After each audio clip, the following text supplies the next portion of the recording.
1900, a time of scientific revolution. But a terrifying secret lurked beneath the surface. Weather forecasting was in its infancy, a guessing game in the face of nature's wrath. Tonight, we crack open Isaac Storm, a historical mystery that reveals the truth behind the deadliest hurricane in U.S. history, and the man who failed to predict it.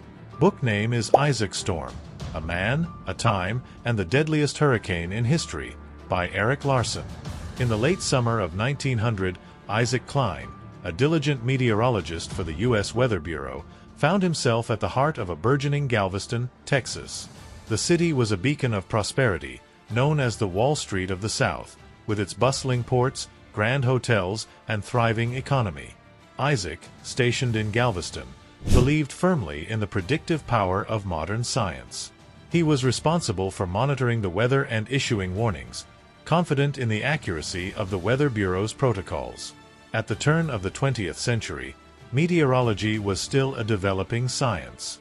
The U.S. Weather Bureau, struggling to establish its credibility, was influenced by bureaucratic politics and limited technology. Reports and warnings from Cuban meteorologists, who had a deeper understanding of Caribbean hurricanes, were often dismissed.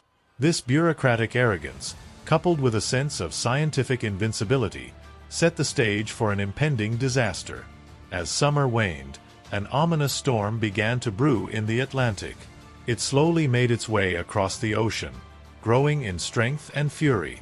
Despite mounting evidence of its severity from ships and external meteorologists, the Weather Bureau, including Isaac Klein, downplayed the danger. Isaac reassured the residents of Galveston, firmly believing that a significant hurricane was unlikely to strike. On September 8, 1900, the unthinkable happened. The storm arrived with a ferocity that no one had anticipated. The day began with heavy swells and winds that quickly escalated into a full-blown hurricane. By afternoon, a massive storm surge, over 15 feet high, engulfed the island, sweeping away homes, businesses, and lives.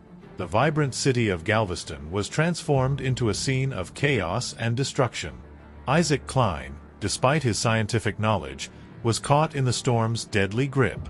The hurricane's relentless power was overwhelming. Isaac attempted to protect his family, but the sheer force of the storm proved too much. His home was destroyed, and tragically, his wife, Cora, was among the thousands who perished that day. Isaac's personal loss was profound, marking a turning point in his life and career. The devastation in Galveston was unparalleled.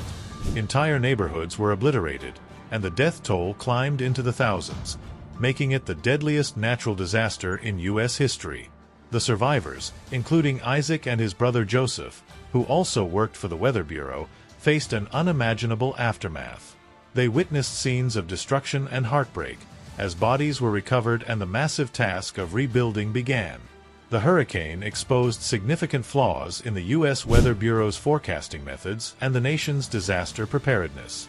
It highlighted the need for better infrastructure, leading to the eventual construction of a seawall in Galveston to protect against future storms.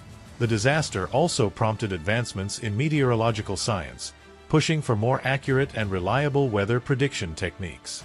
In the years following the hurricane, Isaac Klein continued his work with the Weather Bureau, his views on weather prediction forever altered by his experience.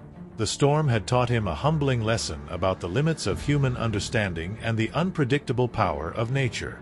His story became a testament to the resilience of the human spirit in the face of overwhelming tragedy. Thanks for watching, and don't forget to subscribe.